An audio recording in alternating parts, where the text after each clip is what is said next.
이제 마음을 정돈하시고 10월 4일 주일 예배를 하나님께 올려드리겠습니다. 복도하시겠습니다.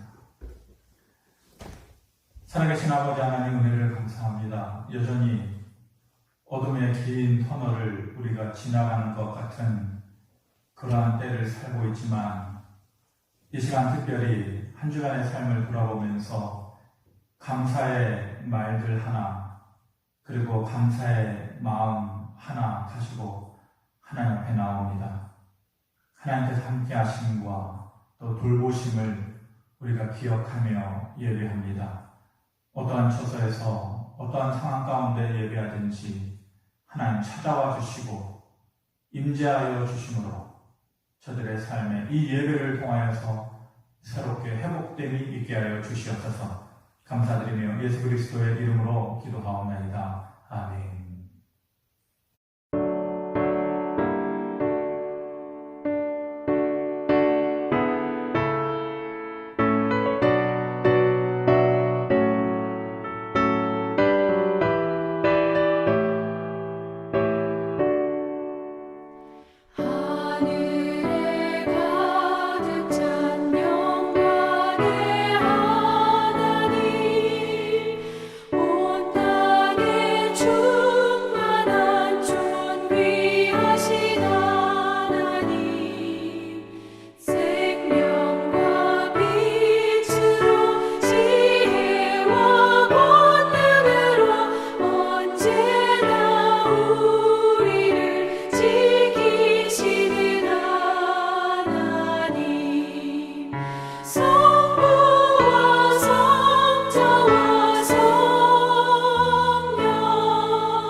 다같이 사도신경으로 신앙 고백 드리겠습니다.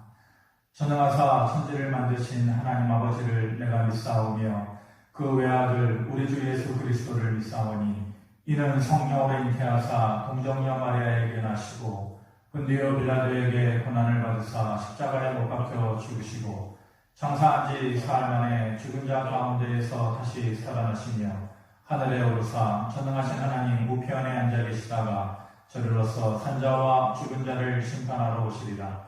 성령을 믿사오며 거룩한 공회와 성도가 서로 교통하는 것과 죄를 사하여 주시는 것과 몸이 다시 사는 것과 영원히 사는 것을 믿사오나이다. 아멘.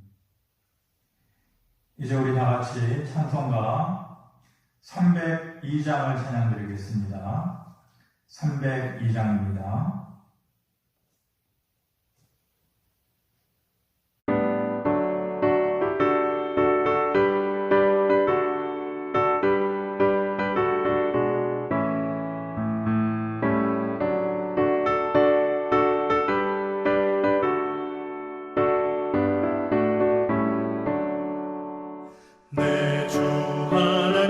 넓고 큰 은혜는 저 큰 바다보다 깊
이제 하나님 말씀 같이 보도록 하겠습니다. 주시는 말씀은 민수기 20장 2절에서 8절까지의 말씀입니다.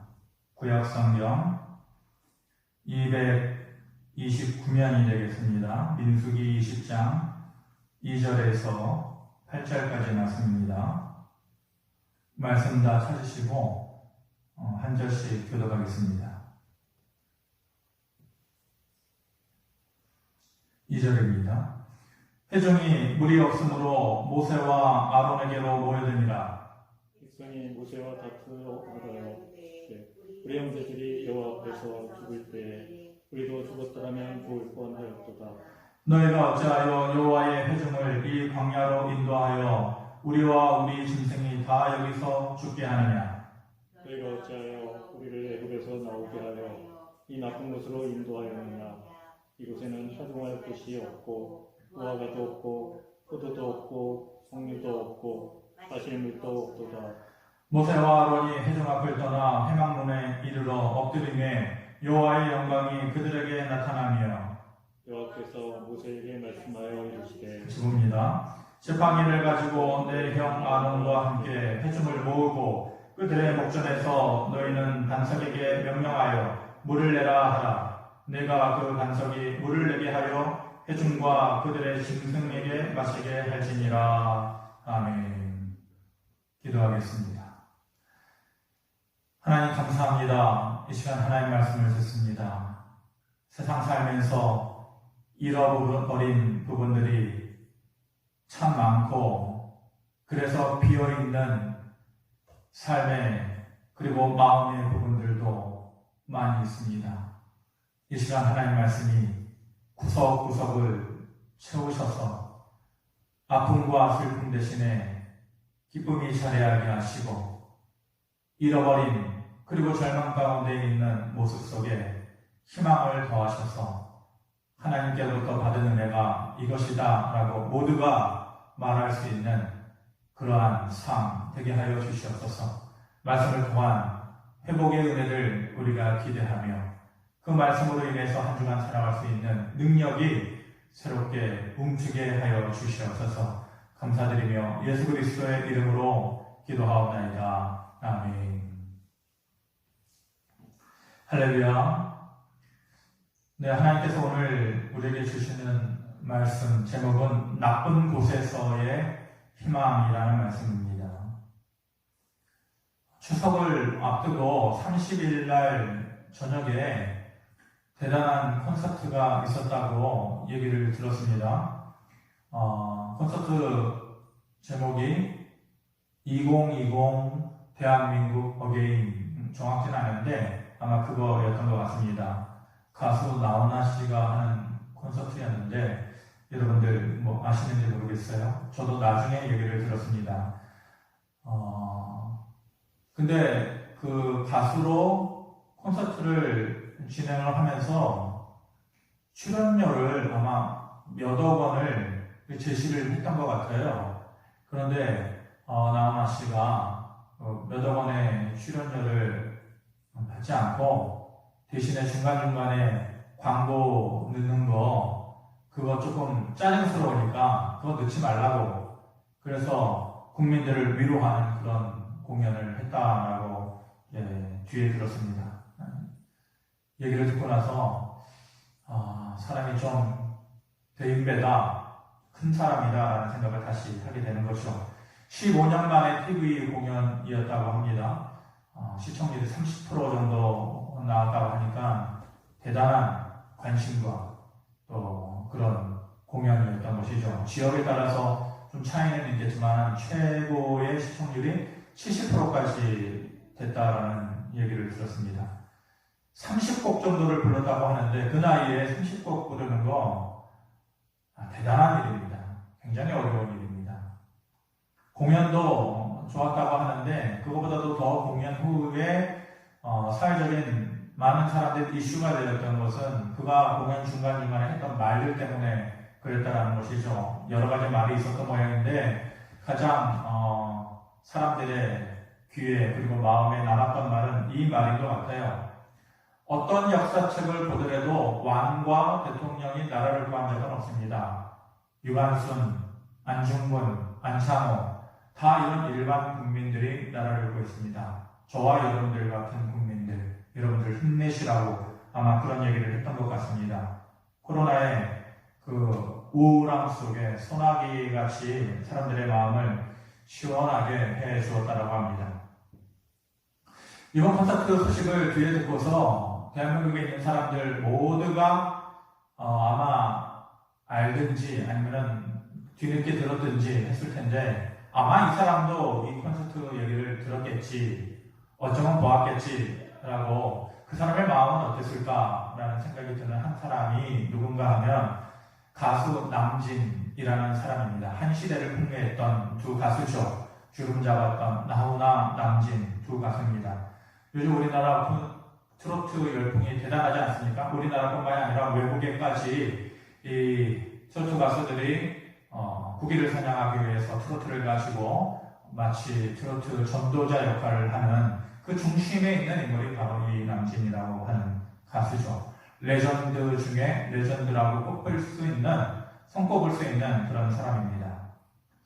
TV 경연 프로그램이 많이 있습니다. 요즘 여러분들 TV 보면은 너무 많이 들었습니다. 그런 경연 프로그램마다 심사위원으로 나와가지고 인기몰이를 하고 있는데 두 사람이 저는 보면서 좀 비교가 되는 거죠. 한 사람은 오랫동안 모습을 보이지 않다가 갑자기 딱 나타나서 자기의 존재감을 확 드러낸 나훈아라고 하는 가수이고, 또 한 사람은 이웃집 아저씨와 같은 모습으로 친근하게 우리 곁에 있는 남진이라고 하는 그런 가수죠.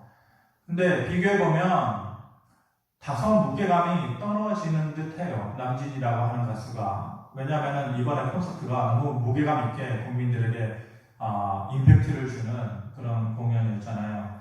다소 무게감이 떨어지는 것 같기는 하지만 한 가지 제가 TV에서 자주 나오는 그 이웃집 아저씨와 같은 남진이라는 가수를 보면서 전과는 다른 생각을, 다른 평가를 하게 된 것입니다. 그게 뭐냐면은 배우고 싶은 것인데 그가 하는 말입니다. 말. 경연대회잖아요. 노래 경연대회. 얼마나 긴장하고 떨고 실수하고 그런 사람이 많겠어요. 그런데 심사위원들마다 신랄하게 지적하고 잘한 것과 잘못한 것을 정확하게 얘기해주고 어떤 사람은 눈물을 쏙 빼는 말도 하고, 그런데 그것과는 비교해서 이 남진이라고 하는 심사위원 가수는 늘 좋은 걸 얘기해줘요. 긍정적인 평가를 해주는 것이. 못한 것이 있어도 잘한 것이 이것이니까 더 노력하고 애써라. 그렇게 좋은 것만 말해주는 센스를 가지고 있는 것이죠. 제가 유심히 보면서 듣고 있노라면 마음도 좋아지고 또 힘도 나는 것 같습니다. 그러면서 저런 말을 할 수 있는 사람이라면 인생에 성공한 사람이지 라는 생각을 하게 됩니다. 그의 말에는 힘이 있습니다. 긴장하고 떨고 있는 사람, 축 늘어져 있는 사람에게 기분 좋게 해주는, 그 사람을 일으켜 세워주는 그런 힘을 그의 말을 통해서 느낄 수가 있는 것이죠. 말 잘하는 법 가르치는 학원 많이 있습니다.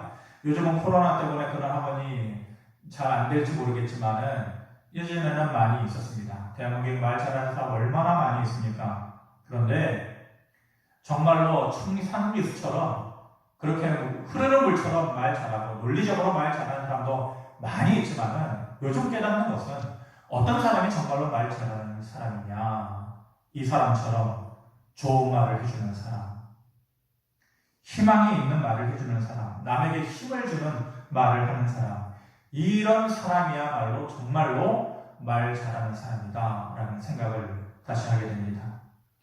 그런데 이스라엘 백성들의 입장에서 보면, 이런 점에서 보면 이스라엘 백성들은 또 낙제점을 받고 있는 거예요. 또 낙제생이 되고 있는 거예요. 입으로 실수를 하고 있는 것이죠.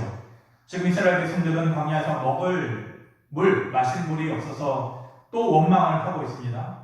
물이 없어서 고생한 일은 처음이 아니에요.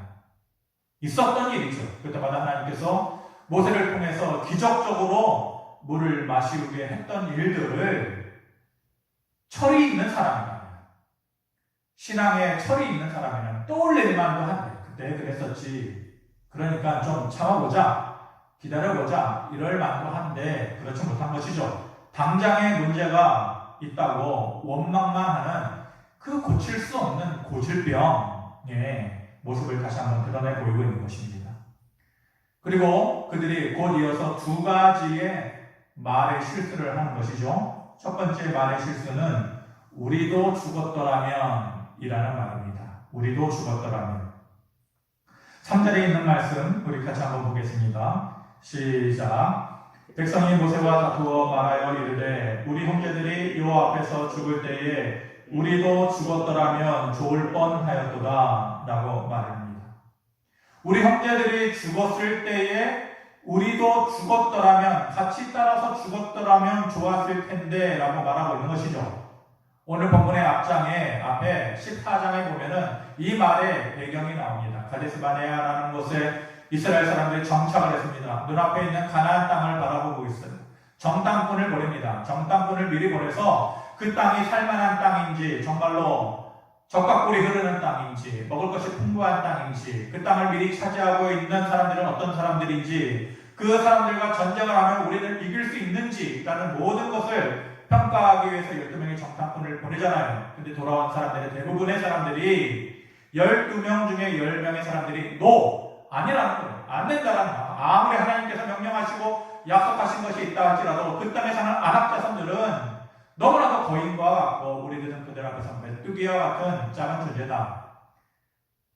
100번 전쟁하면 100번 패할 수밖에 없는 것이다 라고 부정적인 평가의 말을 해놓으니까 그 말을 들은 백성들이 그 말을 듣자마자 대성통곡을 해요. 우리를 어쩌자고 여기까지 데려갔느냐 라고 얘기하면서 하나님의 약속은 뒤로 하고 그들의 말에만 귀를 기울이고 똑같이 원망을 하는 거죠. 갔다 온 사람들이나 보고 온 사람들이나 그것을 들은 사람들이나 똑같은 원망의 말을 모세와 하나님을 향해서 쏟아붓고 있으니까 하나님께서 그 믿음이 없는 사람들에 대해서 심판과 징계를 보이시는 거죠. 그리고 재앙으로 그들을 죽이는 사건이 앞에 14장의 내용에 있었습니다. 그들이 그때의 일을 기억하면서 그 사람들처럼이라고 얘기하고 있는 것이에요. 그 사람들이 어떤 사람들입니까? 대단한 사람들이에요? 배울 만한 사람들이 아니에요. 믿음이 없어서 형편없는 사람들이에요. 하나님을 기억지 못하는 사람들이었어요. 불평분명하고 불만하고 원망하고 과거의 일을 기억하지 못하고 그랬던 사람들이, 좋았던 사람들이 아니에요. 따라갈 만한 사람들이 아니에요. 배워야 할 사람들이 아니에요. 그럼에도 불구하고 그들처럼 우리도 죽을 뻔하면 좋았겠다라고 지금 말하고 있는 것이에요. 이 세상에 존재하는 것은요, 그 어떤 것이라도 그 존재의 목적은 있다, 존재. 영어식 표현으로는 비동사를 써서 be, 존재하다. 어떤 것도 생명체가 있는 것이든 생명체가 없는 것이든 목적은 있는 거예요. 있는 것이 그 자체의 목적이 있는 것이에요. 존재의 목적이 사라지는 것에 있는 것은 아무것도 없어요. 너는 사라져야 되는 것이야. 없어져 버려야 되는 것이야. 그런 목적을 가지고 있는 것은 아무것도 없는 것이에요. 풀도 그렇고 나무도 그렇고 이름 모를 새들도 그렇고 정말로 보잘것없는 작은 곤충 하나까지도 그 존재의 목적은 살아가는 데 있는 거예요. 어떤 식으로 살아가든지 있는 것에 목적이 있는 거예요. 그리고 더 말할 것도 없이 그 모든 생명체의 최고에 있는 사람의 존재의 목적은 살아가는 데 있는 것이, 죽음이 목적이 될 수는 없는 것이죠.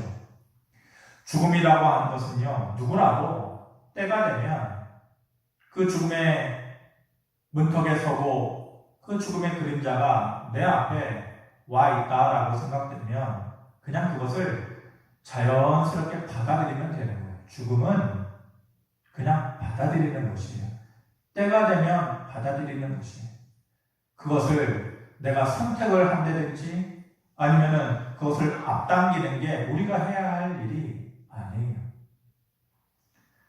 세상에 포기하면서 살면은 좋은 것들이 많이 있어요. 근데 포기하기가 어려운 것들이 또 많이 있는 것이죠. 포기하기 어려운 게 여러 가지가 있겠지만 포괄적으로 생각을 해보면 과도한 욕심, 그 과도한 욕심을 내려놓고 포기하면 좋은데 그게 어려운 거죠. 돈에 대한 과도한 욕심이 있는 거죠. 과유불급 말씀드렸잖아요. 너무 지나치게 많으면 모자란 건 못하다. 근데 돈에 대해서 너무 지나치게 많은 욕심을 부리면 결국은 그 돈이 그 사람의 발목을 붙잡는 거죠. 성공에 대한 과도한 욕심, 어떤 사람은 자식에 대한 과도한 욕심을 내려놓지 못해요. 자기도 올가미에 묶여있는 듯한 삶을 살고 자식도 그렇게 살아가게 하는 사람들이 있어요. 자식에 대한 과도한 욕심 내려놓으면 오히려 잘 될 수도 있고 부모로서 그 마음이 더욱더 평안해질 수도 있는데 그게 안 되는 사람들도 있는 거예요. 어떤 사람은 평생을 살면서 다른 사람들의 시선에 대해서 과도하게 묶여서 사는 사람들이 있어요. 다른 사람이 나를 어떻게 볼까? 내가 생각하는 거, 내가 원하는 거, 그게 아니라 너무 다른 사람들의 시선에 대해서 과도하게 의식하면서 사는 사람들 내려놓으면, 이 모든 것에 대한 과도한 욕심을 내려놓으면 빨리 포기할수록 좋은 것들이 물론 있죠. 그런데 결코 우리가 살아가면서 끝까지 포기하지 말아야 하는 것이 두 가지가 있다면 그것은 살아가는 것이에요. 살아가는 것. 그리고 살아가기 위해서 우리에게 꼭 필요한 하나님의 은혜를 구하는 것. 그 두 가지의 것은 어떠한 환경이 되든지 어떠한 또한 구석에 몰리는 삶이 되든지 이 두 가지의 것은 우리가 끝까지 놓지 말고 또 포기하지 말아야 하는 것이죠. 성도로서 하나님의 은혜가 있어야만 삶을 살아가요.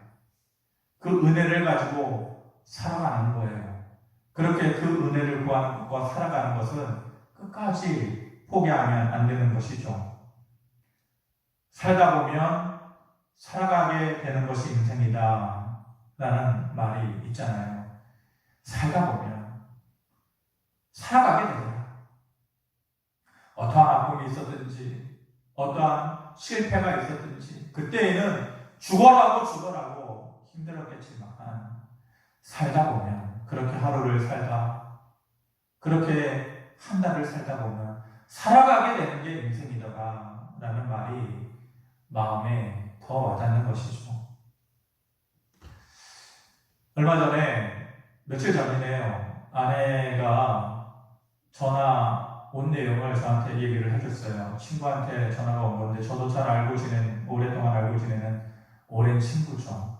그 친구는 오래간만에 전화해서 자기 인생에 대해서 하소연을 하더라는 것이에요. 어떤 하소연이냐? 원래는 그 친구가 삶의 목적이 있었어요.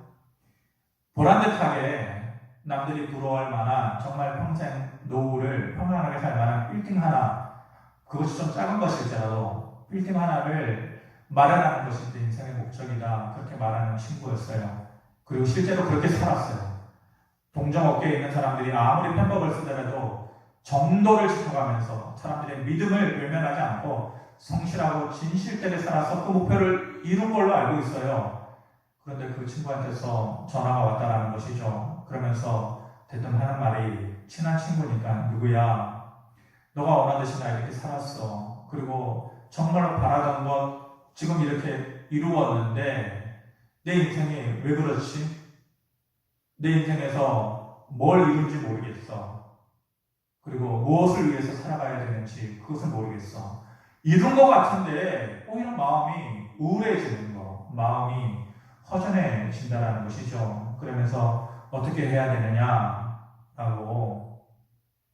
그렇게 오래간만에 전화가 왔다라는 것이에요. 그래서 사모가 교회 사모잖아요. 뭐라고 얘기했겠어요? 원래의 정답은 이런 것이죠. 누구야, 오랫동안 교회 떠나 있었으니까 이제 교회 나와야지. 비록 우리 교회가 아니더라도 가까운 교회라도 나가라. 이게 정석의 말일 텐데 그 답변을 해준 것이 아니라 누구누구야, 그렇게 마음이 힘들고 아프고 어려우면 노래를 들어봐. 이렇게 얘기를 했다라는 것이에요. 제가 여러분들한테 아플지라도 힘들지라도 그래도 노래를 들어라 이렇게 얘기를 했었잖아요. 아마 영향이 있었는지는 모르겠지만은 아니 사모가 돼서 교회에 나오라고 안 오고 노래 들으라고 얘기했냐고 라고 제가 앞에서는 핀잔을 주었는데 뒤돌아서 제가 잘했다 했어요. 잘했다. 물론 그 뒤에는 교회 나오고 신앙을 가질 수 있도록 유도를 해주는 것이 잘하는 것이겠지만은 그 시점에서는 잘한 말이다. 그러면서 자주 들려주는 노래 가사 중에 이런 게 있어요. 살다 보면 많이 힘들고 아플 때가 있어. 긴 터널을 지나다 보면 괜찮아질 거야. 그래.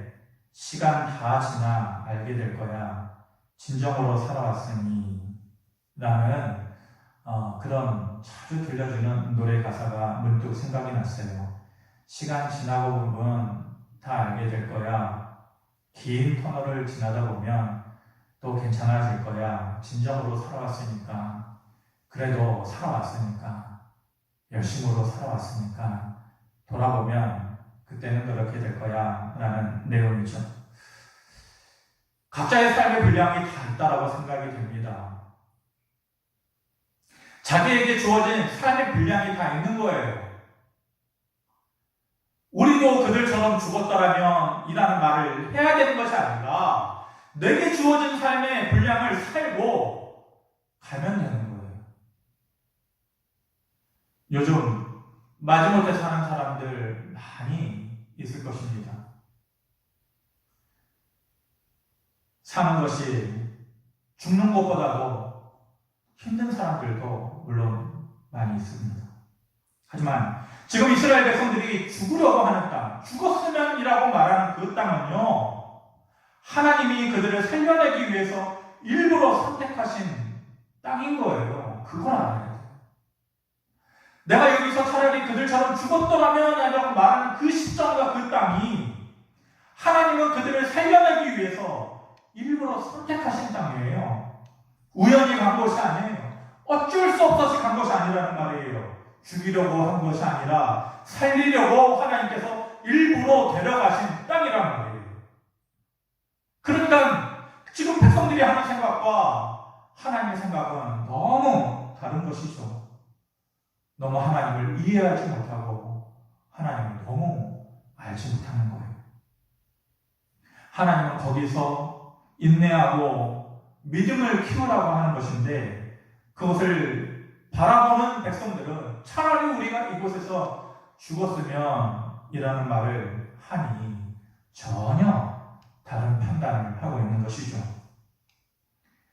하나님이 원하는 것은 그렇게 포기하라고 그런 게 아니에요. 믿음을 가지고 통과하라고 하신 것이에요. 하나님께서 그 땅으로 자기들이 죽었으면이라고 느끼는 그 땅으로 보내신 것은 믿음을 가지고 통과하라고 그거 보낸 거예요. 지나가라고 그쪽으로 보낸 거예요. 광야는 지나가는 데에 목적이 있어요. 여러분 이 말을 잘 귀 기울여 들으시기 바랍니다.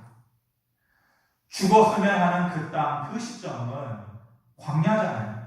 근데 하나님께서 광야로 보낸 목적은요, 믿음을 가지고 통과하라는 거예요. 지나가라는 거예요. 광야의 목적이 거기에 있어요. 누가 광야에 살면서 오랫도록 광야에 머물고자 하는 사람이 있나요? 하나님께서 오랫도록 광야에 머물라고 그들을 거기에 보냈나요? 아니에요. 광야에서 뭐 대단한 일을 이루라고 그쪽으로 간 것인가요? 아니에요. 광야는 그냥 광야에 있을 때에는 믿음을 가지고 지나가는 게 잘하는 거예요. 우리도 죽었더라면 이라는 말은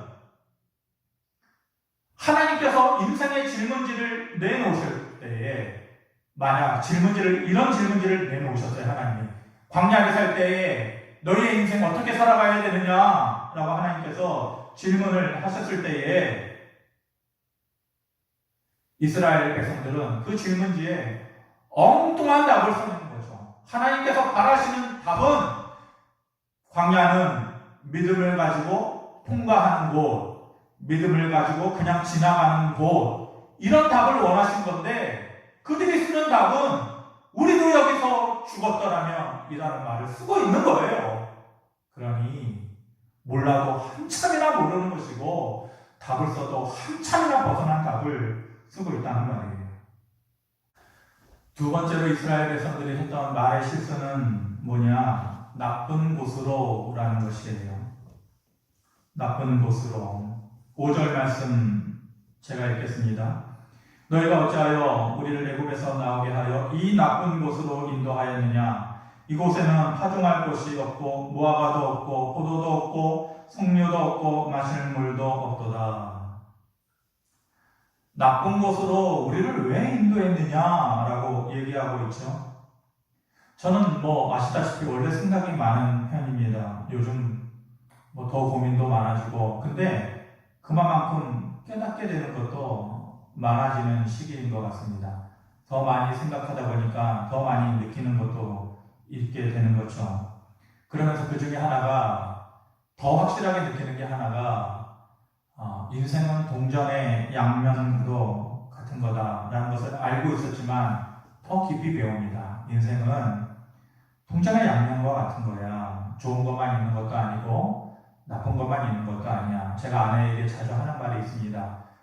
막힌 게 아니다. 막혔다고 해서 막힌 게 아니다.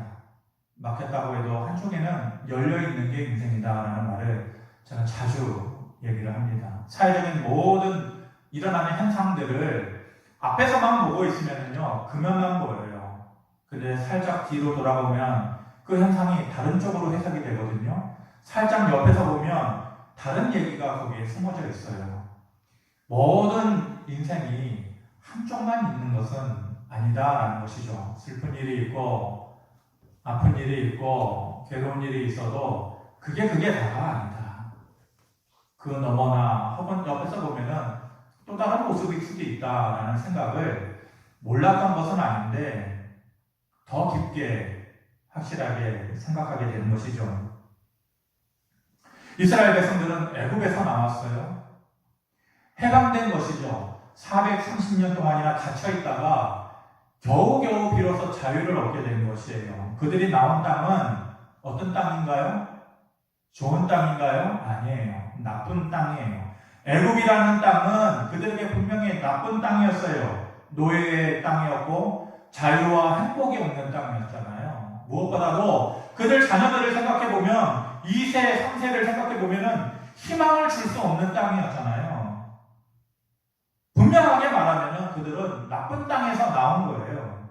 그런데 지금 자신들이 어려움을 겪고 있는 그 땅, 광야라고 하고 있는 그 땅을 그들은 더 나쁜 땅이라고 생각하고 있는 것이죠. 하지만 하나님의 계획과 그림은 그게 아니잖아요. 애굽이라고 하는 나쁜 땅에서 나와서 지금 광야라고 하는 더 나쁜 땅을 지나가면 가나안이라고 하는 더 좋은 땅으로 들어보내신다라고 하는 것이 하나님의 큰 계획이잖아요. 그러니까 인생에 세 개의 땅을 지나가는 것이죠. 나빴었던 땅, 더 나쁜 땅, 그리고 마침내 보게 될 더 좋은 땅. 그러니까 중간에 있는 광야라고 말하는 그들이 더 나쁜 곳으로, 우리를 왜 이 나쁜 곳으로 인도했느냐라고 원망하고 있는 그 나쁜 땅이라고 생각했던 그 땅은 더 좋은 땅으로 들어가기 위한 하나님의 계획의 땅이었던 것이죠. 하나님의 시험의 땅이었던 것이에요. 전체적으로 놓고 보면 결과적으로 그 땅은 단순히 나쁜 땅만은 아니었다는 것입니다. 여러분들 요즘 관심 있는 분들은 아시겠지만 모든 알고 싶은 내용들은 인터넷을 보면은 어떤 채널을 통해서 다 배울 수가 있습니다. 너무 다양한 것을 경험합니다. 과거에 우리가 전혀 몰랐던 일들도 속속들이 알고 있습니다. 그 중에 하나가 뭐냐면은 특수부대에 관한 그런 영상도 있거든요. 가장 그 전 세계적으로 가장 그 이름이 있고 또 훈련이 거칠기로 소문난 것이 미국의 해군 특수임무부대인 네이비실이라고 있거든요. 우리나라도 비슷한 UDT라는 것이 있는데 그 전 세계적으로 어떤 일이 있든지 테러의 현장이든지 국가적인 문제든지 제일 일선에서 그 문제를 해결하는 그런 특수 임무를 띠는 그런 군인들이죠. 그러니까 이 사람들은 평소에 엄청난 훈련을 하는 거예요. 인간이기를 포기하고 그 훈련을 하는 것이죠. 밀림에서 살아남는 거, 사막에서 살아남는 거, 혹독한 추위에서 인간이기를 포기하면서 살아남는 방법, 바다에서 그냥 두 손 두 발 묶인 채로 그렇게 헤엄쳐서 살아나는 법, 이런 것에 대해서 엄청난 혹독한 훈련을 인간 이하의 취급을 받아가면서 훈련을 받는 것이에요. 그러니까 아무리 체력적으로 뛰어나고 정신적으로 무장이 된 사람이라고 할지라도 이 네이비실이나 UDT 같은 데서는 중간중간에 포기하고 탈락하는 사람들이 너무 많다는 것이죠.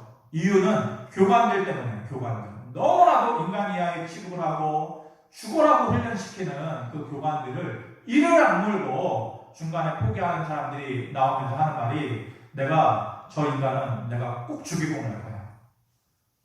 자기도 한다고 하는 사람인데, 웬만한 군인들 이상으로 하는 사람인데 그 훈련을 버티기 힘들게끔 한다는 것이죠. 그 정도로 내가 저 인간을 죽이고 싶다라고 말을 하는데, 그 중에서도 끝까지 버티는 사람들이 있다는 거 아니에요? 그래서 결국은 네이비실이 되고 UDT가 되고 그런 것이죠. 그 사람들이 그 훈련의 과정을 다 마치고 나서 나중에 정말로 테러의 현장에, 그리고 국가적인 위기의 현장에 투입이 되었을 때 자기 자신이 살게 되고 그 자신과 함께한 부하들을 살리게 되는 그러한 실전에서 자신들이 살아나는 그런 능력을 가진 사람으로 되었다라는 것을 느끼게 될 때 누가 가장 먼저 생각나느냐? 자기가 잘했다고 생각하는 것이 아니라 그때 그 교관들, 혹독하게 인간 이하의 취급을 하면서 그렇게 아주 극단적인 훈련을 시켰던 그 교관들이 제일 먼저 생각이 난다는 거예요. 그러면서 그 사람이 그렇게 훈련을 했기 때문에 오늘의 내가 있었지라고 생각을 한다는 것이죠. 그러니까 결과적으로 보면 그렇게 말했던, 중간에서 포기하고 나가면서 했던 그 사람들, 그 나쁜 놈은 아니었다는 것이에요. 그 죽일 놈은 아니었다는 말이죠. 마찬가지로 이스라엘 백성들에게 있어서 그 나쁜 땅이 아니었다는 거예요. 그런데 그 나쁜 땅을 나쁜 땅이라고 생각하는 사람들도 두 부류의 사람으로 나뉘어져요. 한 부류는 애굽이라고 하는 나쁜 곳에서 나왔잖아요. 그리고 광야라고 하는 그 나쁜 땅으로 들어갔어요. 더 나쁜 땅으로 들어간 거죠. 결국 그 땅에서 죽어간 사람들이 있고, 또 한 부류의 사람은 애굽이라고 하는 나쁜 땅에서 나왔어요. 그리고 광야라고 하는 더 나쁜 땅으로 들어간 것까지는 똑같아요. 그런데 결국은 하나님이 인도하신 땅으로 결국은 들어가서 회복을 경험한 사람들, 이 둘로 나뉘어지게 되는 것이죠. 이 둘의 차이가 무엇일까? 애굽에서 나올 때만 해도 같았어요. 결국 더 나쁜 땅이라고 생각했던 광야에서의 행동의 차이가 그 둘의 운명을 갈라놓은 것이죠. 하나는 뭐예요? 원망하고 불평하는 사람들이었고, 그 또 한 부류의 사람은 확신과 믿음과 인내를 가지고 그곳을 통과했던 사람이에요. 지나갔던 사람이에요. 성경의 인물들을 보면 더 나쁜 곳이라고 생각되는 곳에서 다 하나님을 만났어요. 더 나쁜 곳이라고 생각했던 사람들. 지금 이스라엘 백성들은 왜 우리를 더 나쁜 곳으로 인도했느냐라고 불평하고 있는데, 사실상 성경의 인물들은 더 나쁜 곳에서 늘 하나님을 만났었죠. 엘리야가 대단하지만 엘리야도 성경에 보면은요, 인간적으로 정말 가깝게 1대1의 하나님이라는 존재를 가장 가깝게 느꼈던 때가 언제냐? 부엘사가 땅 끝까지 도망가가지고 거기서 죽음을 선택하고 싶어 했을 때에, 그러니까 그 땅은 더 나쁜 곳이었죠. 자기가 인생을 살면서 가장 기억하고 싶지 않은 더 나쁜 땅이 바로 그 부엘사가 끝자락이에요. 근데 거기서 그 인생의 가장 1대1로 가깝게 하나님을 만났던 곳이 바로 그 더 나쁜 곳이었었어요. 요셉이 노예로 팔려간 보디발의 집이 애국으로 팔려갔잖아요. 형들에게 미움을 받아 17세의 어린 아이가 부모와 집을 떠나가지고 타국에서 노예 생활을 한 땅이 어떻게 좋은 땅일 수가 있어요? 그에게 있어서는 만약 그 인생에 후반부가 없었다면 그에게 인생에 있어서 가장 기억하기 싫은 제일 나쁜 땅이었겠죠. 그런데 그 더 나쁜 땅에서 요셉은 하나님의 손을 모았던 것이죠. 다윗도 그랬잖아요. 아둘람굴이라고 하는 더 나쁜 곳에서 더 깊은 하나님을 만났어요. 다들 더 나쁜 곳에서 경험했던 일들이에요. 이스라엘 사람들이 더 나쁜 곳이라고 생각했던 그 광야에서만 경험했던 것이 있어요. 3가지가 있어요. 그들이 지금 우리가 있는 이곳이 더 나쁜 곳으로 왜 우리를 인도했느냐라고 말하고 있는데, 그곳에서 더 나쁜 곳이라고 생각하는 곳에서만 경험한 3가지의 것이 있어요. 그게 뭐냐? 더 자주 하나님을 만났어요.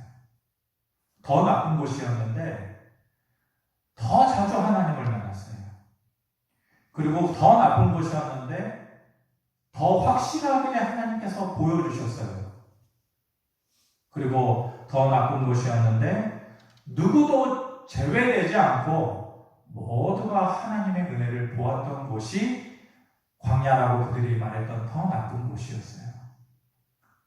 그전에는 모세만 하나님을 만나고 모세만 하나님을 보고 음성을 듣고 그랬었잖아요.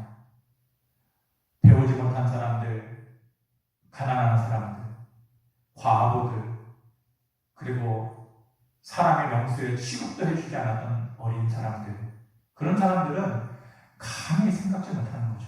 배운 사람이나 안 배운 사람이나 가난한 사람 누구나 다 장막문을 열고 딱 나오면은 하나님이 있는 거예요. 불기둥에 있는 거예요. 구름기둥에 있는 거예요. 더 나쁜 곳이라고 생각했던 것인데 더 자주 봐요. 하나님을 더 확실하게 봐요.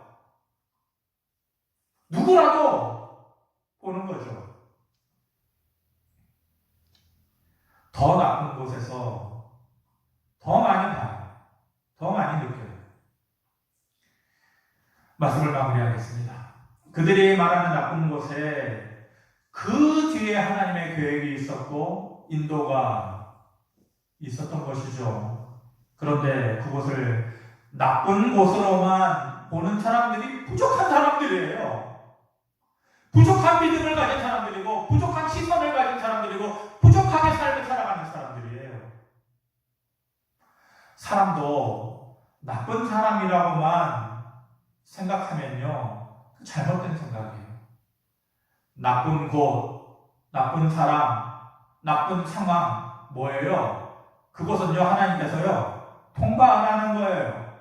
지나가라는 거예요. 그렇게 살아가다 보면, 같이 살아가다 보면, 결국은 내 자신이 더 성숙해지는 것이에요. 나쁜 사람이 나쁜 사람만은 아니에요. 나쁜 가정이라고 생각하는 사람들도 있을 수 있죠. 이놈의 집구석, 하루 종일 내가 누구를 위해서 돈 벌어다 주나. 집을 들어가고 싶은데 들어가고 싶은 마음이 안 드는 거예요. 문고리 젓고 싶은 마음이 안 드는 거예요. 빙빙 돌다가 동네에서 술 한잔 마시고 또 그리고 돌다가 그래도 들어가고 싶지 않은 가정이라고 생각하는 사람들도 있겠죠. 요즘 야구를 관중들이 없이 야구를 하는데 야구를 보면서 그런 생각을 합니다. 야구를 보면은 타자가 서 있는 그리고 포수가 있는 시작하는 곳을 홈플레이트라고 해요. 홈이에요. 홈. 가정, 영어로 얘기하면은 홈이 가정이잖아요. 홈에서 시작을 해요. 거기서 방망이로 공을 쳐가지고 1루를 가고 2루를 가고 3루로 가고 그리고 다시 한 바퀴 돌아가지고 홈으로 돌아와야 1점이 되는 거예요. 인생과 같은 것이죠. 그런데 누군가는 1루타를 치고 1루에 갔는데 그 뒷사람이 잘못해가지고 투아웃 되고 3아웃 되고 되면 1루에 있다가 그냥 와야 돼요. 2루에 있다가 그냥 들어와야 돼요. 그 잔루가 남았다 이렇게 얘기를 해요. 뭐냐? 미완성이라는 뜻이에요. 미완성. 홈으로 들어오지 못하고 1루에 있다가 2루에 있다가 아무리 멀리 가서 3루에 갔다가 할지라도 그거는 잔루예요. 홈으로 들어와야만 완성이 되는 거예요. 그렇지 않은 것은 미완성이에요. 홈으로 들어와야 비로소 완성이 되는 거예요. 가정이 나쁜 가정이라고 생각됩니까? 저는 확실하게 두 가정의 변화를 제가 가까이에서 본 사람들이 노력하면 되더라고요. 술 한잔 마시지 않고 빙빙 돌리지 않고 나쁜 가정으로 들어가서 그곳에서 노력하면 되더라고요. 변하더라고요. 지나고 나면 그 아프게 했던 것들이 나를 진짜로 쉬게 해주는 도구가 될 수 있는 거예요. 지나고 나면 그래요. 나쁜 가정인데 지나고 나면 그럴 수 있는 거예요. 그럴 때 그 가정을 홈이라고 하는 거예요. 홈. 완성되는 거예요. 내가 완성이 되는 거예요. 직장도 그래요. 나쁜 것이라고만 생각해요.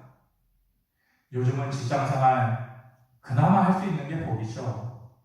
직장에 있는 사람들 나쁜 사람이라고 생각이 돼요. 근데 지나고 나면 나쁜 곳만 아니더라는 거예요.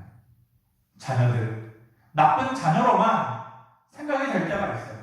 제가 지난주에 누구랑 얘기를 하면서 자녀 중에 중학교 자녀가 있는데 말을 그렇게 안 듣고 너무너무 힘들게 하고 그래서 힘들고 아프다라는 거예요. 그래서 그랬죠. 겪었던 저로서 중2는 건드리지 말아라. 김정은도 중2 때문에 우리나라 못 쳐들어온다 그러더라. 그렇게 중2는 무서우니까 건들지 말아라. 그렇게 농담으로 얘기했는데 지나고 나면 철이 들고 그 애들이 지나고 나면 엄마의 마음을 이해해주고 또 아빠를 이해해주고 또 친구가 되어주고 그러는 거예요. 한때 나쁘게만 생각했던 아이들인데 나쁜 아이들만이 아니에요. 지나고 나면 좋은 애들이 되어있는 거예요. 질병도 그렇고 가난도 그래요. 질병도 나쁜 거, 가난도 못 참을 만한 거, 나쁜 거이라고 생각될 때가 있겠지만 그것도 통과해 가는 거예요. 지나가는 거예요. 그러면은 나쁜 것만이 아니다라는 것을 느끼게 된다라는 것이죠. 사막에서 물만 있으면 다 살 수 있나요? 그게 아니죠. 물만 가져다 준다고 그 사람이 사막에서 살아나는 것 아니에요. 결국 사막에서 살아남기 위해서는요, 그 떼약볕, 40도가 넘는 그 떼약볕을 지나갈 수 있는 자기 자신의 의지가 가장 중요한 거예요. 물만 계속해서 갖다 준다고 살아남냐? 절대 그렇지 않아요. 돈만 있으면 행복하다고요? 그런가요? 아니에요. 더 중요한 것은 그 돈을 가지고 자신을 그리고 주변에 있는 사람들을 그리고 가족을 행복하게 해주겠다는 의지가 있어야 그게 진짜 행복해지는 거예요. 하나만 있어서 그게 해결된다고 다 해결되는 게 아니에요. 지금 이스라엘 백성들에게 있어서 가장 문제가 뭐예요? 물이잖아요. 물 갖다 주면, 물 보여주면, 물 먹여주면 다 해결되는 거예요? 그렇지 않아요. 그게 된다고 해도 그들은 똑같아요. 하나님께서 원하는 정답은 더 중요한 것은 그 순간에 믿음이에요. 그리고 인내하는 거예요. 그리고 마지막으로 그들의 말이에요. 말. 남진처럼 말할 수 있는 말. 하나님께서 원하시는 것은 그거예요. 눈앞에 보이는 거는 물만 해결되면 될 것 같지만 그게 아니라 정작은 그 순간에 가장 필요한 것은 믿음과 그리고 이겨내는 인내. 우리가 무슨 말을 하느냐, 그게 중요한 거예요. 지금의 환경, 지금의 가정, 지금의 직장, 지금의 상황이 나쁜 곳이라고, 나쁜 환경이라고만 생각하지 마시길 바랍니다. 다시 말하지만 광야는 머무는 곳이 아니에요. 하나님께서 지나가게 되는 거야 라고 하나님께서 일부러 선택하시고 그리로 보내신 것이에요. 그렇기 때문에 그것은 머물러만 있어서는 안 되는 것이고 포기하고 있어서도 안 되는 것이죠. 이를 악물고 인내하고 지나가야 되는 곳이고 그런 시기인 것이에요. 이번 한 주간 살면서 저와 여러분들이 오늘 설교 말씀 얼마나 기억하실지 모르겠지만 두 가지의 말의 실수를 하지 않기를 바랍니다. 꼭 하지 않기를 바랍니다. 하나는 우리도 죽었더라면 이런 말 하지 않기를 바랍니다. 하나님께서 일부러 선택하셔서 보내신 것이고 이 말을 하는 사람들은 신앙에서 배울 만한 것이 없이 살다가 죽어간 사람들인데 우리도 그들처럼 죽었더라면 이란 말은 피하시기 바랍니다. 두 번째는 어찌해서 우리를 이 나쁜 곳으로 오게 했나요? 라는 말도 하지 마시기 바랍니다. 참으시기 바랍니다. 나쁜 곳이 나쁜 것만은 아니다. 죽일 놈이 죽일 놈만은 아닌 것처럼 나쁜 상황과 환경이 그것만은 아니다 라는 것이죠. 지나가는 길목에서 포기하지 말기를 바랍니다. 우리는 지나가는 곳입니다. 그것이 코로나든 가정의 위기든 경제적인 위기든 우리는 그 길목에서 지나가는 것입니다. 우리가 나쁜 곳에 있었을 수도 있어요. 지금 우리가 현재 있는 곳이 더 나쁜 곳일 수도 있어요. 애굽에서 나와서 광야에 있듯이 내 인생의 전반부는 나쁜 것이었다. 근데 살다 보니 더 나쁜 곳에 내가 있다 라고 말하는 사람들도 있겠지만 결국 이스라엘 백성들 더 좋은 곳으로 인도하시는 하나님의 손길을 본 사람들이 있잖아요. 나쁜 곳에서 살았을지라도 현재가 더 나쁜 곳이라고 생각될지라도 더 좋은 곳으로 하나님께서 인도하시기 위해서 지나가는 길이다. 그런 마음을 가지고 믿음을 가지고 한 주일 동안 승리하면서 사는 저와 여러분들 되기를 주님의 이름으로 축원합니다. 고마우신 아버지 하나님, 나쁜 곳이라고만 생각했던 곳에 희망이 있었고 삶의 돌파구가 있었고 또 그곳에서 또 답답한 마음을 시원케 하는 바람도 있었습니다. 지나고 나니 깨닫게 되는 것들이었습니다. 지나기 전에는 모르는 것들입니다. 그러므로 이 나쁜 것, 이 나쁜 상황, 이 나쁜 환경은 지나가는 것입니다. 믿음을 가지고 통과해 가는 것입니다.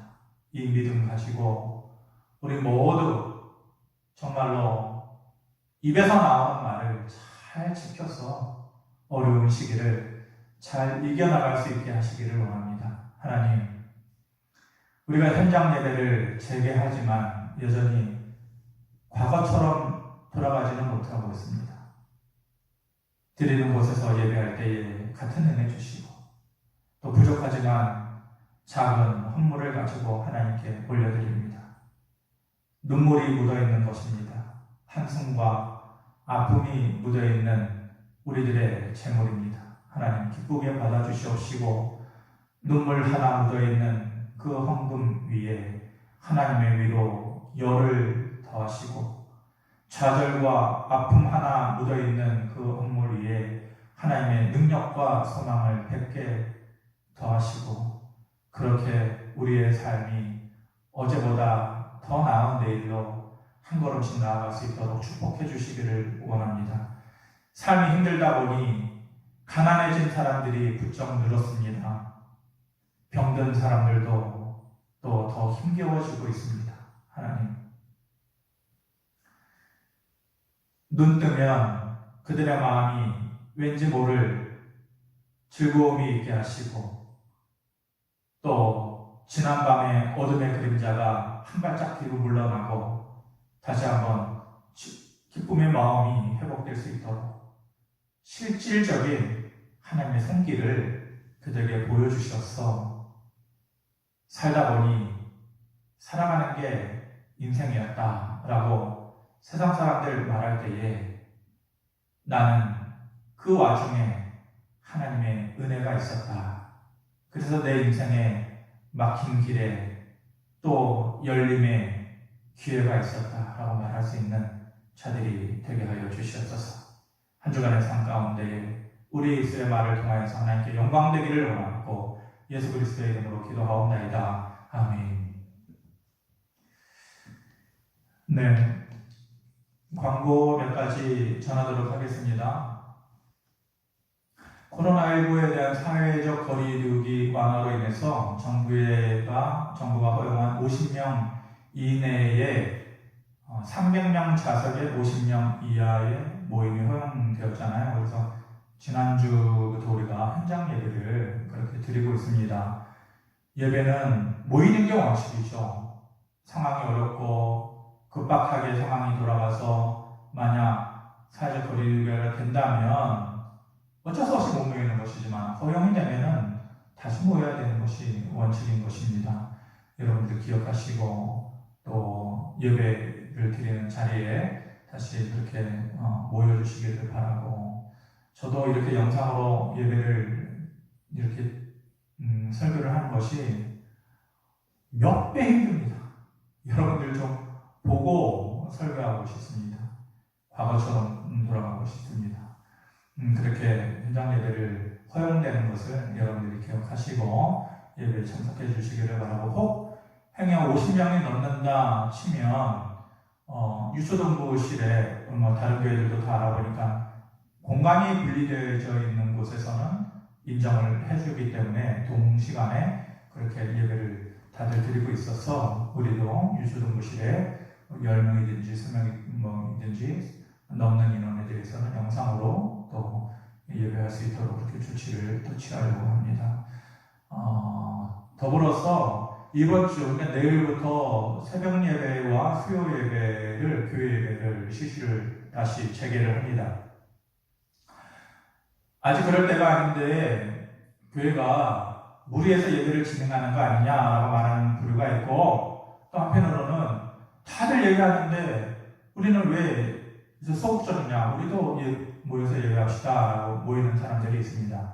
당회는 그 사람들의 모든 의견을 조율을 해서 지난주에 당회를 해서 우리가 다시 정부에서 허용을 해주고 있으니까 새벽 예배와 수요 예배를 재개하는 것이 어떻겠냐, 그렇게 이제 의견이 모아져서 내일부터 새벽 예배, 수요 예배를 진행을 하도록 하겠습니다. 영상으로 할 수밖에 없는 시대, 예를 들어서 2주 전처럼 2.5단계라고 한다 그러면은 영상으로 여러분들에게 좋은 영상을 송출해 드려야겠죠. 앞으로 그런 시대가 된다 그러면은 확실치 않은 것이고, 기본은 교회에 나와서 예배를 드리는 것이 원칙입니다. 어떻게 이 말을 설명하면서 제가 2번, 3번 거듭하는 그것이 잘못된 것이죠. 당연히 교회 와서 주일날을 지키고 예배를 하는 것이 누가 뭐라고 해도 그게 정상적인 것이고 기본적인 것입니다. 그러니까 현장 예배가 맞는 얘기죠. 어쩔 수 없는 경우에는 할 수 없지만 부득이하게 민감하신 분들이나 연로하신 분들이나 또 건강이 좋지 않으신 분들 계십니다.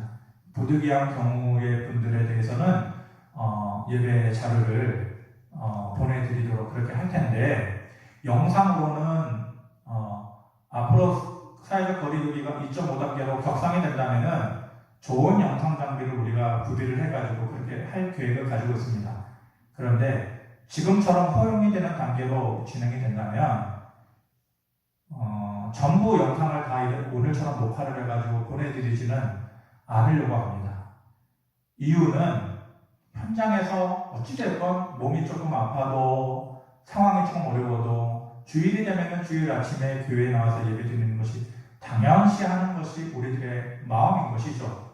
근데 그 마음이 조금 사라진 것입니다. 수그러든 것입니다. 그러니까 조금 아프고 귀찮으면 영상으로 예배를 대체해야지라고 생각하는 것은 정확하게 얘기하면 잘하는 판단은 아닌 것이죠. 그래서 풀 영상을 다 선출해드리면 아무래도 그런 우려가 있어서 다음부터는 11시에 예배한 내용을 혹시 부득이하게 못 나오시는 분들을 위해서는 음성을 녹화를 해가지고 우리가 기존처럼 카톡이나 그런 밴드나 이런든지 링크를 해서 설교를 들을 수 있도록 그것을 해드리려고는 합니다.